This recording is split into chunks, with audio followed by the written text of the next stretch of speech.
So, as far as your own music, whether it be with Darwin or with Protocol, um, I can tell sound is very important to you, and specifically like how things sound and the meshing of the different sounds together.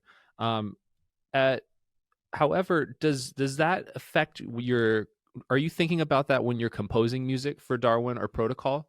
Like, are you thinking in terms of like the sound first, or is it the music first, or how? I guess how does your compositional process like for those projects where you're the one in charge, where you're the one calling the Right. shots? Well, usually composition is composition. I don't. The sonic, getting the sounds in the studio will come. It's pretty obvious when you have a type of song. I kind of know what kind of sound we want. But composition is purely composition, and I just stick to that. I make demos, but I try to make them not too good because there's a problem of like with Toto, we they hated do. I love doing demos. They hated doing demos because often the demo there's just something about it. There's a magic about it that you can never recapture. So best don't do it in the first place, right? Which is a very valid concept, but which I learned very early on. Actually, the first album I did with Toto, Tamboo, I had done demos to the songs that I composed or co-composed, and there's this one particular tune. Steve Lukather came over to Mike Porcaro's studio, which I was working out of at that time, um, and he laid down a whole bunch of guitars, and we're doing the track, and he said, "I've already played this. Let's use the demo guitars." And I looked at Elliot Shiner, who's the engineer, and I said, "Yeah, but we did that on ADAT, that 16-bit 44.1, huh? Cheap, recording material. No." He said, "Yeah, it's but fine." So I had to go in the car, drive all the way over to the from Capitol Records, Capitol Studios to the Valley to Mike's studio, take an ADAT out of the rack, cables and the tapes as well. They were VHS. Plonk it in the car, drive back to Capitol. Meanwhile, everybody's sitting around doing nothing, and I'd walk in with this thing and going, "Sorry, Elliot, but that's what he wants to do." And he's like going, "Okay." So we connected up and we dumped those guitars. I'd done it to a click anyway. Dump them onto the machine we were using, which is uh, God, what was it called? 48, 30, 48, 30, 33, 48 is the Sony Dash machine, 48 track on half inch digital, which was 48K it was still 16-bit. I think it was 16-bit in those days. Yeah, I don't think we gone 24-bit yet. Um, but much more high quality, of course. And so we dumped Luke's guitars. He didn't want to play them again.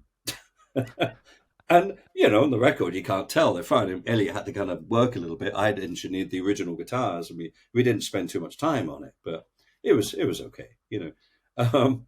So the demo scenario, I love to make demos because I really like to. It's a way of displaying to everybody how the track's going to sound, how the composition's going to sound.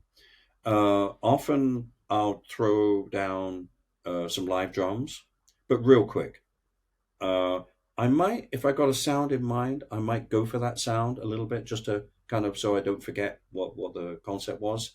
But like I say, I try to make a few mistakes, which is inevitable because I don't know the song yet. I haven't played the song, I've written it, but that's very different to sitting down and playing it. It's like playing someone else's song. It's interesting. Um, but don't make it too good because otherwise you're going to be stuck in the scenario of shit, we didn't quite capture the video, the demo vibe on the real take.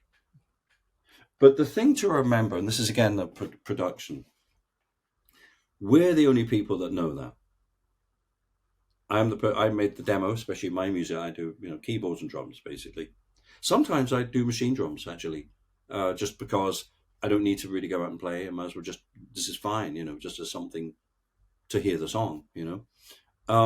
But you have to remember the public never hears that. They only hear the final version. And many times I've thought there was just something on that demo, or even an alternate take that we decided not to use but go for another take. There was something about that alternate take that was, wow, that was really cool. But you have to make decisions. But you have to remember the audience, the public, will never hear that other take unless, of course, it's released on another album re-release. Like a lot of people are doing these days. They only hear the final one that you've decided. So the thing is, don't worry too much about it. I think that's a production decision that you have to make. But yeah, I make very detailed demos. I try to copy the guitar player with my fake guitar sound, and um, and So then you're using MIDI sounds then? You're using oh yeah, MIDI or VSTs, really? So you're not oh yeah. playing guitar or anything like that? Oh, I can't. No, no, no. Guitar in my hands is deadly. No, no, that would be horrible. Well, each finger presses two strings at once. I can't get between the. Really?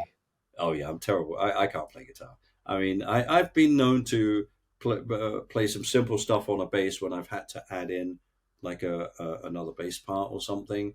I go okay, and I edit the shit out of it. I mean, to make it sound professional. But that's only like in emergencies.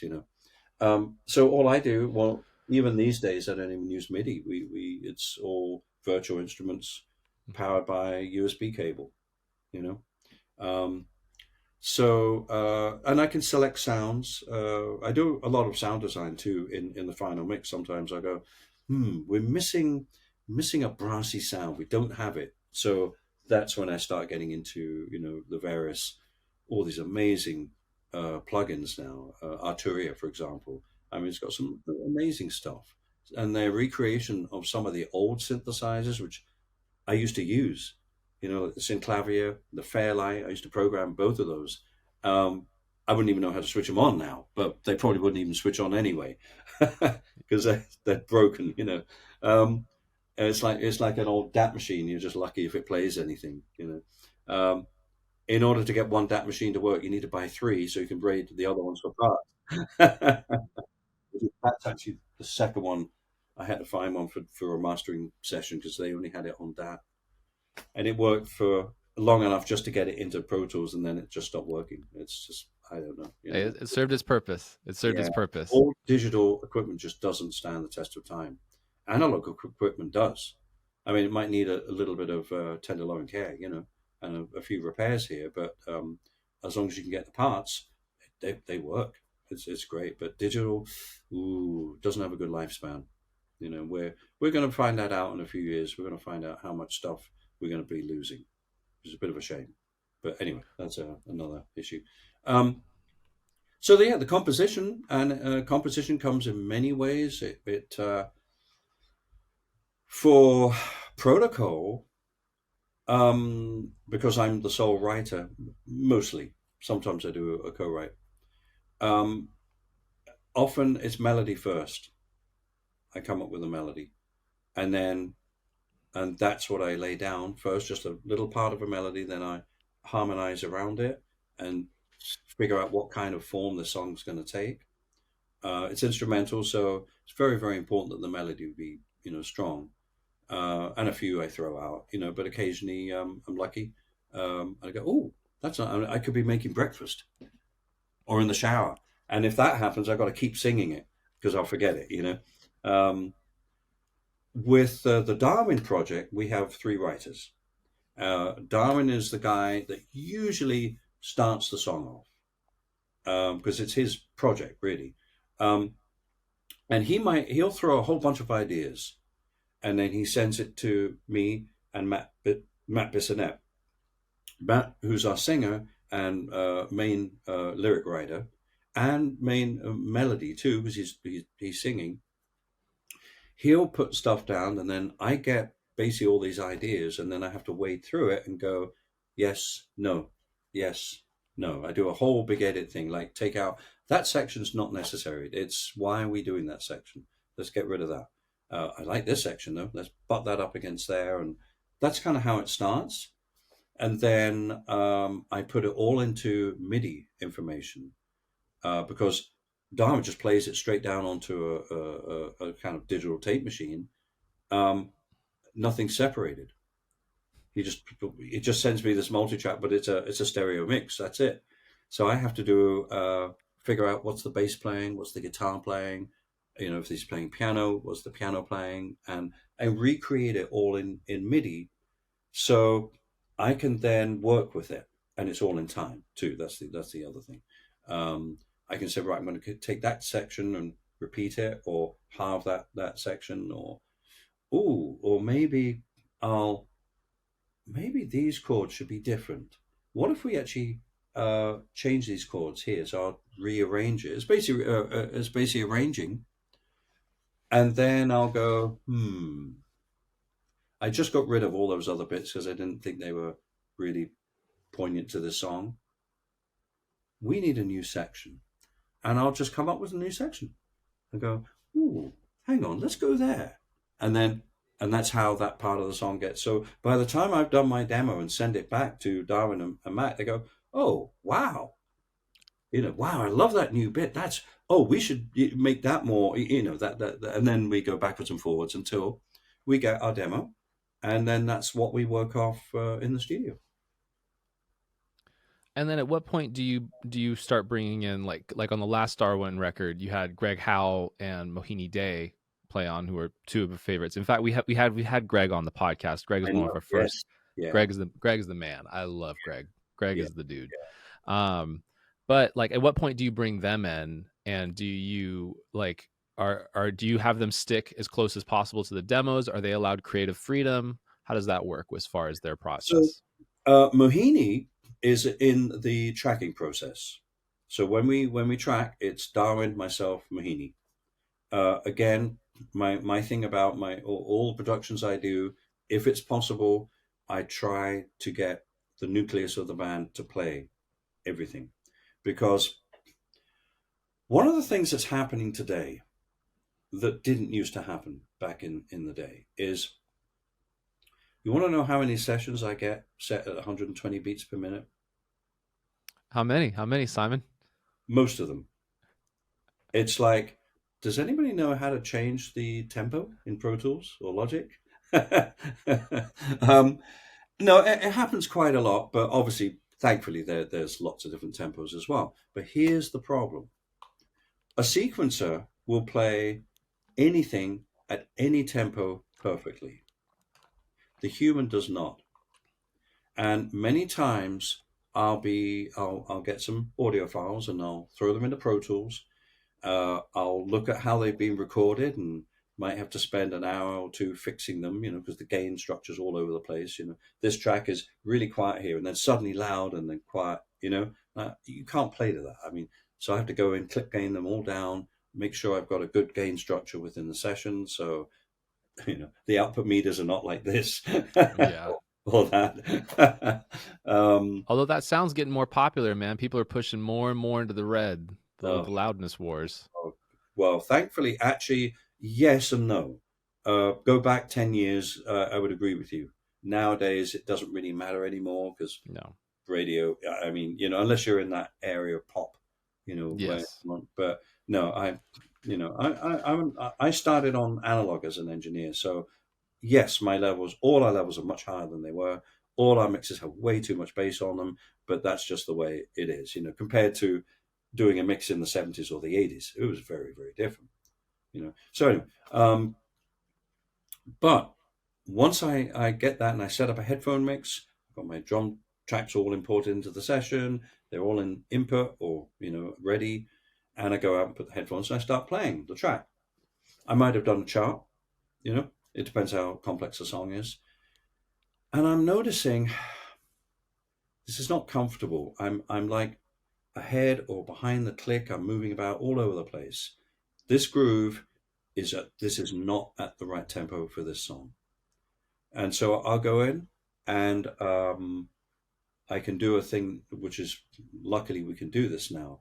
We can actually do expansion and contraction with audio files in X form. And you just put everything to ticks, and you put in a different tempo, which might be maybe 2 beats per minute faster or slower. And you have to wait a little bit for it to do its thing and then go out and go, oh, yeah, That's better. Now I'm with the clear. I'm not going all over the place. This song needs to be at this tempo. So now, then I have to make a call or an email, depending where the artist is, and say, look, in my opinion, this tune is not at the right tempo. I'm really having trouble playing it, and it just doesn't feel good. All these instruments that I'm hearing, are these final? And am I the last person on? Or are you going to be redoing instruments? In the case of most of them, actually say, oh, no, no, we're going to redo all those. Great. You mind if I cut this at a different tempo? No, go ahead. That's fantastic. Because didn't even think about it, because the sequencer plays it back perfectly, but you're not three or four musicians in the same room playing together. That's a whole different thing. That's a little sad about today's music. Now, in many cases, I can't change the tempo because a lot of the instruments have already been recorded, because they've sent out the track to Billy Sheehan, they've sent it out to Greg Howe, they've sent it out to Derek Sherinian, and now I'm the last person on. So I just have to make it work. Luckily, it doesn't happen too often, which is good. Because hopefully maybe the artist was a guitar player and he started off the song by playing a rhythm part. Feels good, and they put a click on or they put a drum pattern on, and it works. So, but it is an issue with today's recording, and that's why I like to record when I've got people in the room, and my demo even may not be at the right tempo. Often we've played along pretty much to my demo with the drums muted, the bass muted, the guitar muted, but the keyboards are still in there. And I'm playing, and then we go and listen. I go, guys, this sounds a bit slow to me. Let's up this a couple of beats per minute. So we do the same thing. And if it's all MIDI, it's going to change anyway. Um, and we find the tempo that works for that song. So it's great to have Mahini there, great to have Darwin there while we're tracking. That's very, very important. Once we've got our track, then I come back to here, and I start making stems. Stems are basically a big Pro Tool sessions with 24 tracks of drums, 2 tracks of bass, 2 or 3 tracks of guitar, plus all the keyboards. That's a lot of stuff to upload, especially at 96K. So what I do what I call a stem session. So I bounce the kit down to 2 tracks, just 1 track of bass, bounce the keyboards down, depending on what parts they're playing. So then my session's much smaller. So instead of being, 5, 6 gigabytes, it's, 1.2 or 2 gigs. That's much easier to upload. And I send it to Greg. I send it to either Derek Sherinian or Julian Pollack, who's the other keyboard player, um, or I send it to someone else. One of the guys that plays a lot of the guitars, acoustic guitars, and other stuff, Jesse Siebenberg, who lives here. Actually, he's a wonderful musician. He sings, he plays drums, he plays everything actually. Um, and so I'll send him a session, and then they do their parts. I get them all back. I import them into my master session, and we listen to them and go, yeah, that's great. That's how it works.